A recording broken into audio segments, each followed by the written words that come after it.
How are my levels? Sweet. Welcome back to Love Interrupted. I have a message. You are a diviner and a shaman. You are being guided to begin utilizing divination. Now, if you're listening to this message, you may already do work in divination, or you may be listening to this and be completely averse to the word divination. But I want to go into a little bit of an explanation behind this message. We have become, as a society, most of us have become very reliant on our modern technology. However, before we had such technology, we utilized our own abilities and we also utilize what was in our environment. And so this message that is coming through is asking or guiding or encouraging you to begin to train yourself, retrain yourself into the true art of divination. Most people, when you think about divination, you think about tarot or oracle cards, maybe you think about runes, maybe you think about palm reading, maybe you think about pendulums. But the true art of divination is about being aware of everything that's around you. It is about asking spirit forces, which are all around us every day, for guidance. And when you do that, they will respond, and they typically respond through our environment. It doesn't necessarily have to be that we're using bones for casting, or that we're using pendulums, or that we're using any tool, but more that we're looking in our environment. We're looking at the signs around us, the natural signs, like clouds, like leaves falling, like stone formation, like animals. We've talked about animals showing up in dreams or animals being in your environment. These are used by spirit. Everything really is used by spirit in order to communicate with us. When you ask of something, you ask something of the universe, of God, or who whatever you call that infinite intelligence, it is answered. And many times we get answers somewhat quickly, but we're not paying attention to what's coming through in our environment. And so that is the message that is coming through here, is that we want to take advantage of every aspect of the natural world and what it has to offer us so that we can become more sensitive to the communication that is coming from spirit. Now, if you are a person that is inclined to divination through the many tools that are available, these are ancient practices. So these are things that were used prior to what we now know as modern technology. And it is simply the way that herbalists, spirit mediums, diviners, shamans, it is simply the things that they used in order to discern what's happening in the environment, and also to get answers, to get the answers that they were seeking. So pay attention to the signs and the messages that may be coming to you. When you ask, the next time that you find yourself asking something, whether you ask it out loud or you ask it via writing in a journal or in a book, or you ask it out of your mouth, I invite you to be observant and trust your intuition. If you see something and in the moment that you see it, that the question comes up, or it sparks a thought, then it likely is if it's not a complete answer, a full answer to your question, it could simply be a sign leading you to the next step or the next thing that will guide you to the answer that you're looking for. What is happening, or what I feel is happening, is that collectively we are being guided to really allow the illusions and, quite frankly, some of the lies that we have been told to just fall away, so that we are able to reveal what's true, so that we're able to reveal our true selves, and that we're able to see the truth of the universe, the truth of our planet, the truth of life, the truth of other human beings and other beings that exist. You're being asked in all of this to not hide yourself any longer. The last few messages that I've had have been heavily speaking to shamans, those who are studying shamanism, or those who are naturally inclined to that work. And this is a message to you saying to own up, to really accept who you really are, and embrace it, to embrace that you are one of a kind, that there is not another being like you. And also to acknowledge your gifts and acknowledge your abilities, because when you acknowledge it, then the rest of the world can receive it, they can benefit from it. But as long as you're hiding, or you're not following the call, your soul's call, then you're going to find yourself in a struggle, an internal struggle, because your soul is asking for freedom, but you may be trying to fit into the world around you, which, for those that I feel like I'm talking to, may become more and more difficult by the day, because your soul is working to realize itself, its highest self. The medicine mask is the message that came out, which is a message talking about authenticity. It's a message inviting you to be your authentic self, to not hide who you truly are, who you feel you are, right? No one outside of you, they will have ideas of who you are based on their own interactions with you, or based on what they've heard about you. But you know who you are within. The creative God force, masculine, feminine, creative force, has placed within you a vision of yourself that only you know. You and your creator are the ones that intimately know who you are. And you're being asked to begin showing up more and more as that person. This message about the medicine mask is talking about how shamans have traditionally used these masks to identify and or activate the spirits of the particular mask. And some of us may have seen that in rituals, especially rituals that are rooted in West Africa. But this is not solely for shamans in that region. So shamans have used masks all over. They have used masks that are totem animals. It made me think, when I got this message, it made me think of, the first image that came to my mind was Black Panther, the movie Black Panther, and how once he donned that suit, then the power of that particular animal, of that spirit animal, he had access to. Also, it makes me, even though Iron Man is not really an animal, but it gives me that idea. Iron Man, what's another character that just popped into my mind? Ant-Man. That's the one I was actually thinking of, not Iron Man. Ant-Man.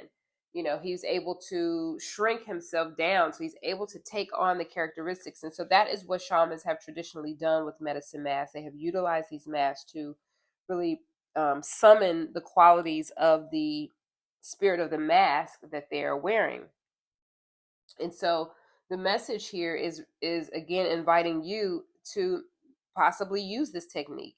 Maybe there's a part of your personality, maybe there's a part of an aspect of yourself that exists, but you do not embody it, but you would like to. Maybe there's and maybe it's not an aspect of your personality that you have, but it's one that you would like to embody. And so you can utilize this technique to embrace those parts of yourself, to activate that energy within yourself, to activate that spirit within you, whatever you would like to connect with. You can wear it to feel stronger. You can wear the mask to feel more powerful, or even more wiser. Don't hide. This mask is not about hiding yourself. It's about revealing who you are. And who you are is a very spiritual individual. This message of soul retrieval has come up, I know, at least 3 times in the last week. And so this is something that I think is happening maybe more than you may realize. To the extent that you are retrieving parts of your soul and or helping others reclaim parts of their soul. Again, this message is very much about really grounding yourself into your abilities. Whether you want to call yourself a shaman or a healer or a light worker, or whatever the term that you would like to identify as. But this message is very specific in that I'm definitely speaking to someone who has healing abilities, who has the ability to assist individuals in healing themselves, and also has the ability to heal themselves. You have the ability to heal yourself. So the guidance that you're being given, divination, being authentic, utilizing the tools that have been passed on to you, is really what I'm getting from this. This message is very much about utilizing the tools. Divination, the medicine mask, soul retrieval, and then this last message here is about a ritual. And this is something that some of you may be familiar with, or you may not. And this is not something that I'm saying that you should do, but it is a message here about transference of abilities, transference of power. The message is the ritual that is referenced here is the ritual of being buried in earth. And so what this ritual or ceremony is that an individual would be buried underground in the earth, along with objects that have a direct connection to their ancestors. Right? This was a rite of passage. So you would be buried under earth. There would be a straw that you would have in your mouth. It would go up from the earth out the top of the ground so that you would be able to breathe. And the reason that this rite of passage existed is because as you were buried in earth, what would happen is you would be imbued with the medicine of your ancestors. So their abilities, the gifts that they have been given. You would have an item of your ancestors, and you would be ideally imbued with that medicine and or gift. And also the rite of passage served as a ritual to help remove your fear of the unknown. I can see how that would be someone being buried underground alive. There's no light down there. So you would certainly face your fears head on in that moment. This message really is about less about the ritual and more about the idea that your ancestors' medicine and or gifts and or abilities can be transferred to you. And it is not necessary for you to go through this ritual in order for that to be. We just spoke earlier about utilizing spirit, calling on spirit, relying on spirit. Well, your ancestors are spirit. They're part of your spirit team. So you can ask your ancestors for wisdom, for their medicine, for their abilities. You can ask for that transference.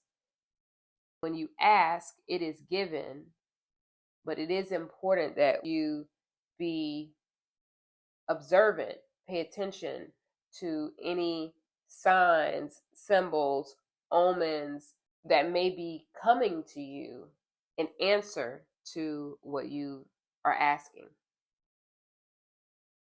Now, there is a location that came up for you that may be significant.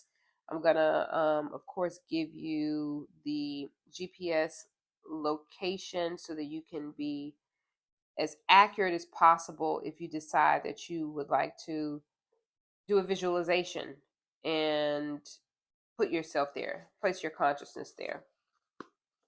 Because again, this location may have some significance to your ancestors or to you right now. So the location is the Valley of the Kings. This is in Luxor, Egypt. And we did do a reading last week about the Egyptian and Celtic roots. So this may have some significance for you. The primary element is earth and fire. The key elements are transformation, death, and rebirth, responsibility, and justice. Right off the bat, I'm definitely getting that this location is significant to you. This responsibility, again, this whole message is giving me that there is a responsibility that you have based on the power that you have, based on your lineage. This is a part of who you are. And what you may be experiencing as you step into your authenticity is transformation. It could feel like a death of your old self, but it is a rebirth of who you truly are. It says the Valley of the Kings is a desert valley located on the west bank of Thebes, the political and religious capital of the New Kingdom of Egypt, from around 1570 BCE to 1070 BC. It was first used as a royal necropolis by Thutmosis the First, or maybe that's Thutmosis, although it was his predecessor Amenhotep the First who was considered the patron deity of the valley by those that constructed the tombs. The last known king to have built a tomb in the valley was Ramses the 11th. This sandy valley has two main branches: the East Valley, where most of the royal tombs are situated, and the West Valley, that only contains the tombs of Amenhotep III and A, and some pit chambers. Archaeologist teams of all nationalities have been working in the valley for over 150 years with varying degree of success, some even doing irreparable damage. Perhaps the most famous find was the fully intact tomb of boy king Tutankhamun by Carter, and the curse that is said to have resulted from the opening of the tomb, which killed everyone present at the unsealing. Each tomb has a story to tell. Sometimes the paintings, frescoes, sculptures, or even the sarcophagi tell of the life of the person who has died and also of what is hoped for him or her in the afterlife. There are also representations of some of the important books of magic. For example, in the tomb of Ramses IV, the Book of Caverns, a metaphorical description of the sun god Ra's visit to 6 caverns, a central theme of which is the rewards and punishments for the way those in the underworld live their lives on earth. The Book of Night, the story of light and dark, and light being reborn again each day, and the Book of the Dead, the funerary and mummification text. The Valley of the Kings has not given up all its secrets yet. Every year, more tombs and chambers are discovered, and more of the treasures in existing tombs are restored. It is a place of awe and reverence. I never heard anyone raise their voice in a tomb or saw even children running around. It is a place where one is reminded of death and the importance of living a whole and good life. When you visit, do not try to do the whole valley in one day. This is a huge complex. Feel the energies inherent in each tomb, and you will find one or two that you especially connect with. Before you go, to get the most out of the experience, read some books on the Egyptian mythos so that you can recognize the different gods and goddesses and stories in the temple as you go. The artwork here is stunning, as is the interplay of the light as it travels around the site in the day. So I think that that is a good place to end it. If you are still here and listening to my voice, then you are extremely unique, because I do absolutely nothing to promote and or market this content other than being myself. So count yourself as a cool ass person because you found your way to my spot, and I really appreciate you being here. So with that said, I hope to talk to you next time. Peace.